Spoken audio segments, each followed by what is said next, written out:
Hello, my name is Jen. Welcome to Train with Jen. This is the ab rehab program tip section. So we just did a nice challenge, 10-day ab rehab challenge.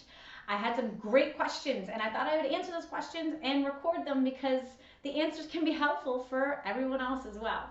One of the questions in the program was, why do my knees kill me? I never had knee pain after having kids. I was active and I didn't feel any pressure on my knees, and now that I've had my baby, my knees are killing me. There's all kinds of reasons why.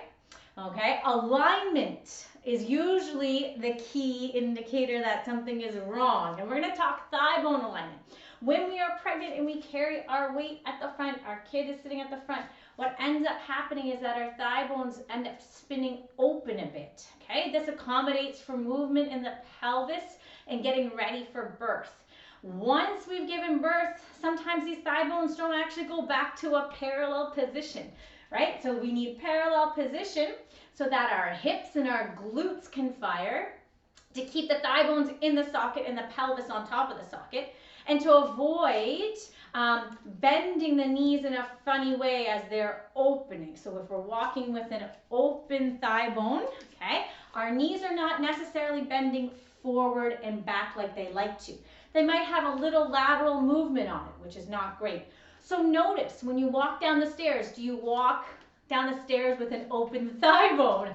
I actually do, and I have to stop myself and I need to think. I need to go down the stairs with a parallel thigh bone, okay?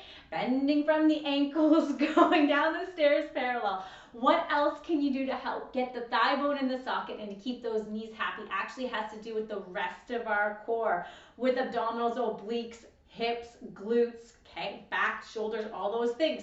So what we can do first and foremost is just swivel the thigh bone in the socket really gently, internally rotating, externally rotating.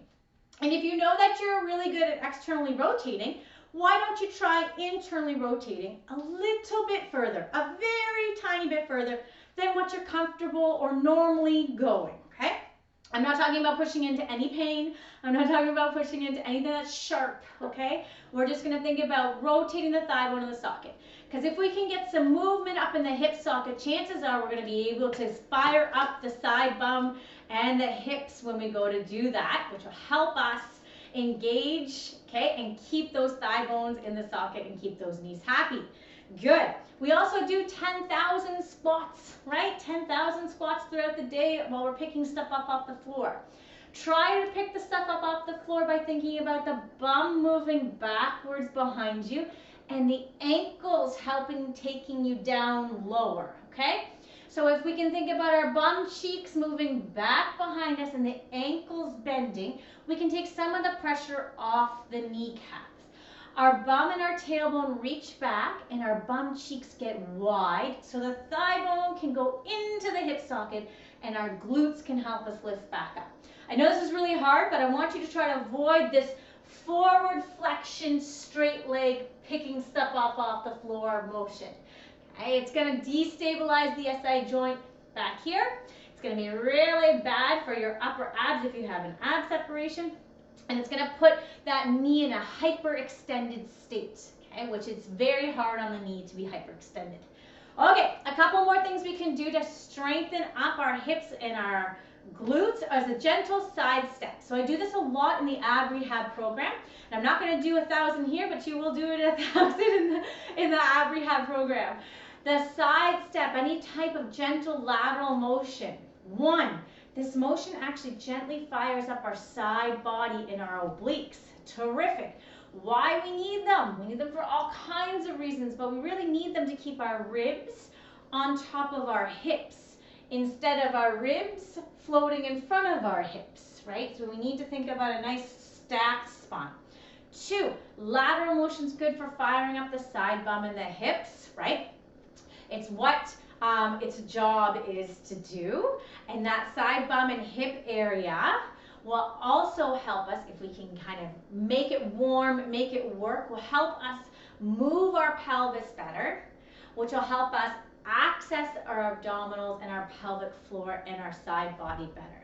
So doing any kind of side body and glutes allows us to move better and become better aligned so that when we lie down on the mat and we do more of our really kind of focused abdominal work and our side body and our low belly work, this is the area of the body that'll help us access it because it helps us move our pelvis better, bring in a better alignment. Without it, we'll be pretty much out of alignment and it'll be hard for us to focus on that feeling of that low belly sandwiching or the side body working for us. Okay, so I hope you feel a little bit of work through the side bum right here into the back. You can always make this version bigger with a larger tilt, kind of like I'm a little teapot, right? I'm a little teapot, yeah, I'm moving over the supporting leg. All right, I'm gonna give that a break. Now you can go back to those squats and see how those squats feel, right? Does my bum reach back behind me better? Do my sits bones open a little bit better? Can I bend from my ankles while keeping a little more weight in my heels? All right, that is it for today. That is a quick tip. Why do my knees hurt? It's usually alignment. How can we get them better aligned? We work through the side hip and glute, some side body. There's all kinds of exercises at trainwithjen.com. Please check it out. I've got lots of glute and hip work for you, plus lots of abdominal engagement. If you have any questions, email me, Jen at trainwithjen. Have a great day. Bye.